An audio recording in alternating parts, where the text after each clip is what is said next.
Welcome back everyone, my name is Lee from Lee's Kitchen. Today we're making shepherd's pie.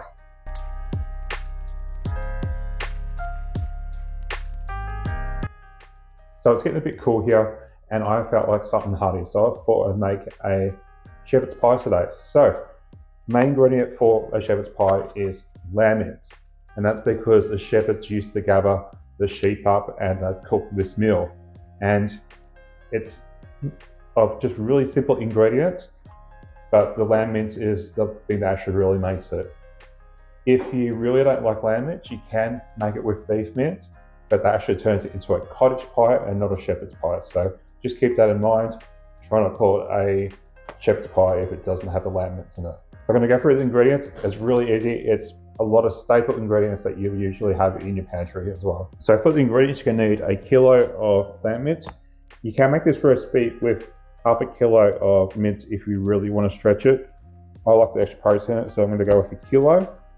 We've got a stick of celery here, which I've already chopped up, a carrot, a whole onion, which I've just cooked from my fridge, so that's what I'm going to be using. I've got a quarter cup of just plain flour, and then we've just got our herbs, so I've got some rosemary here, I've got some thyme, and then also I've got some bay leaves there as well. 2 cups of beef broth. I've got some W sauce or Worcestershire sauce, and then I've got some homemade tomato paste. I'll post the link for the recipe up there. It's pretty easy to do. Then I've got some salt and pepper, and also I've got some potatoes. So the topping is a mashed potato. So I've got about a kilo of Desiree potatoes here, and then also I'm going to have some milk and butter to blend with that as well. So the first thing I'm going to do is I'm going to chop up my vegetables. Now, you can finely dice them, or what I like to do is I like to actually blend my vegetables in the food processor. And what that does is it makes it nice and fine. So one, if you've got kids, there's hidden vegetables in there that they can't pick out. And secondly, it just overall just makes the flavour so much better. So I've got my frozen celery in there as well. And now I'm just going to blitz that until it's all chopped up properly. You could also just grate the carrot as well, but you can see that's nice and chopped up now. It'll just dissolve almost instantly into the whole thing. And then with the onions, I'm just going to slice them up.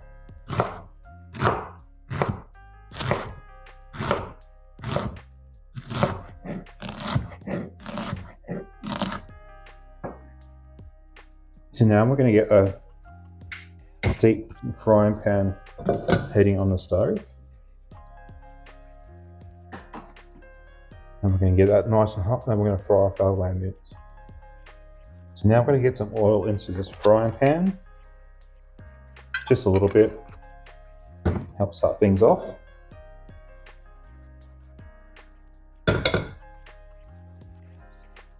Lamb mince is usually typically a little bit fatty, and it has a bit of a gamey taste, so if that's something you're used to, you probably will like lamb.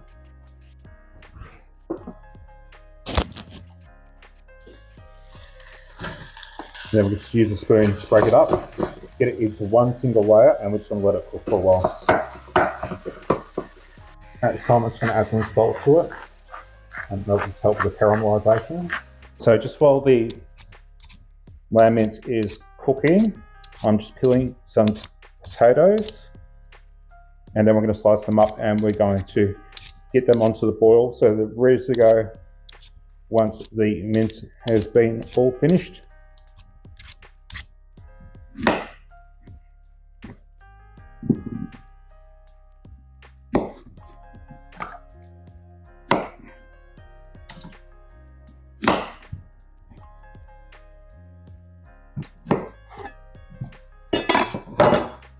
Now I'm just going to get this onto the stove, get that boiling, and we're going to boil them until they're nice and tender. So the mince is cooked now. It is a bit fatty though, so I am going to pour the mince into a colander. Give it a quick shake. Let's put it straight in. We still want a bit of that fat in there for flavour. So now the mince is cooked. Now we're going to add our onion.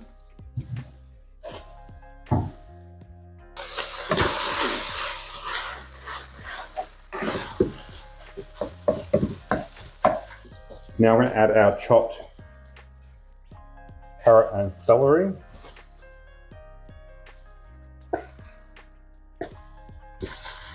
And now we're just going to let these just cook out. So now I'm going to add the tomato paste, which I've homemade.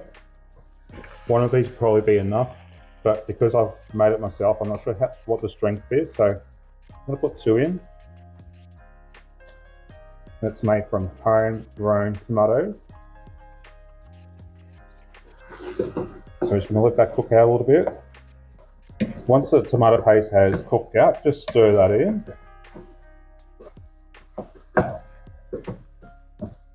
Now, completely optional, I'm going to add a good glove of red wine, about half a cup's worth. And that just intensifies the flavours just so much more. As I said, completely optional, not actually really traditional, but I think it goes with it. Once our alcohol is evaporated, then we're going to add our 1/4 cup of flour, and this is going to make our nice gravy that's going to go in it. And we're just going to coat the meat in that.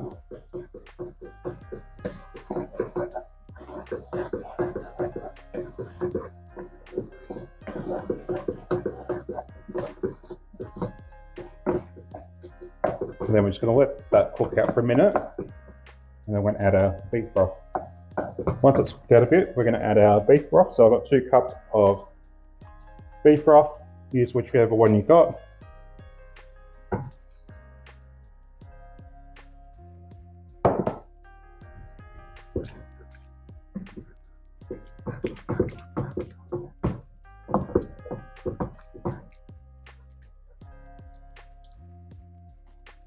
And while that's heating up, we're also going to add a tablespoon of Worcestershire sauce,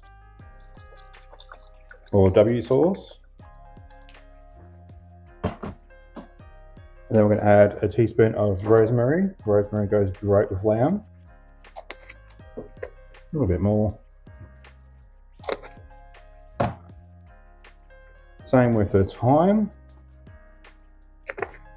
Then we add plenty of black pepper. And then we're going to add salt. So depending on your stock that you're using, you may need more salt, you might need less. So just make sure you taste it before you put it into the actual pie. Almost forgot, our bay leaves. 2 large ones will be enough. Mine were pretty small, so I have a few. Now we're going to let this cook and let it simmer slowly for about half an hour.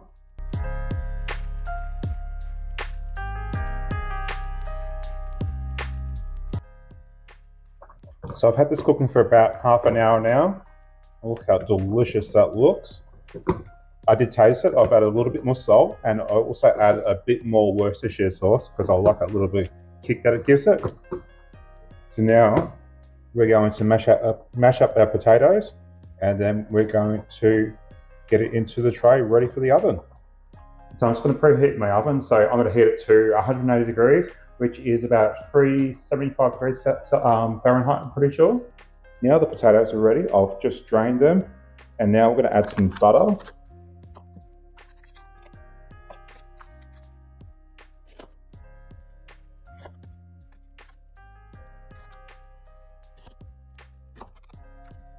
And then we're just going to start mashing that until it's nice and smooth.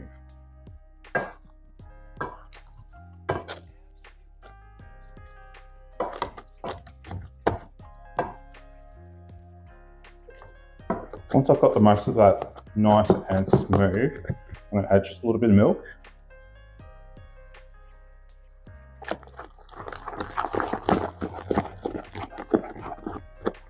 Then all I'm going to add is some salt and pepper. So my butter was unsalted, so I'm just going to add salt.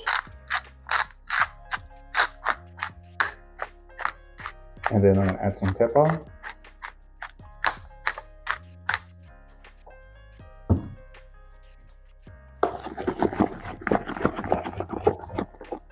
All right, now we're ready to assemble the pie. So for a large Pyrex dish here, I'm going to just grab my olive oil spray and just spray the outside of it so nothing sticks.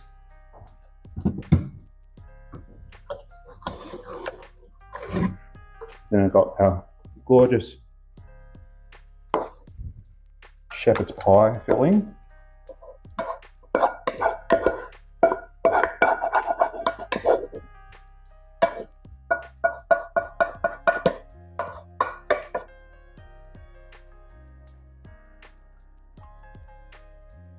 And I'm just going to let the bay leaves in. I don't mind picking them out while I'm eating. You can pick them out now if you want. Now, unfortunately, my camera did glitch out, so I missed actually piping all this gorgeous potato on top using the piping bag, but we'll live another day. So I use a piping bag to pipe this on, but you can use whatever you want. You can just spoon it on, or you can just use a cookie scoop or an ice cream scoop to evenly put it on. And well, at the end there, you just want to just go over it and just use a fork to get all these craggly edges in it, and that'll make it all nice and crispy. So the last thing I'm going to do, and it's not something that's usually put on, but I think it will go really good with it. And then it's just some Parmesan cheese on top. And I find Parmesan cheese just really crispens up it nicely, so I'm just going to put that on top. Again, not really in the recipes, but I like it. All right, so now we're going to get this in the oven and we're going to bake it for about an hour at 180 degrees Celsius, and I think that was 375 degrees Fahrenheit. Ooh. I've just pulled it out of the oven. I'm going to let it cool for a little bit, and then we're going to dig into it. I'm going to try it out.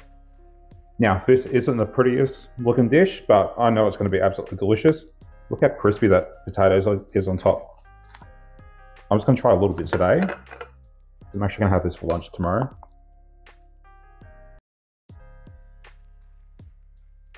Ooh. And when I actually dish this up, I'm going to probably have some steamed vegetables with it.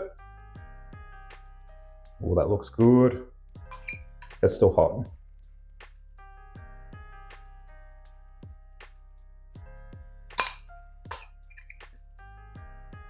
That crispy potato on top just makes it so good. And it's such a classic meal that, you know, the whole family can really enjoy. And yeah, it's so easy to make with just ingredients that are already probably in your pantry. So if you like this video, don't forget to give it a good old like. If you want to see more, don't forget to subscribe. Thanks for watching. Bye.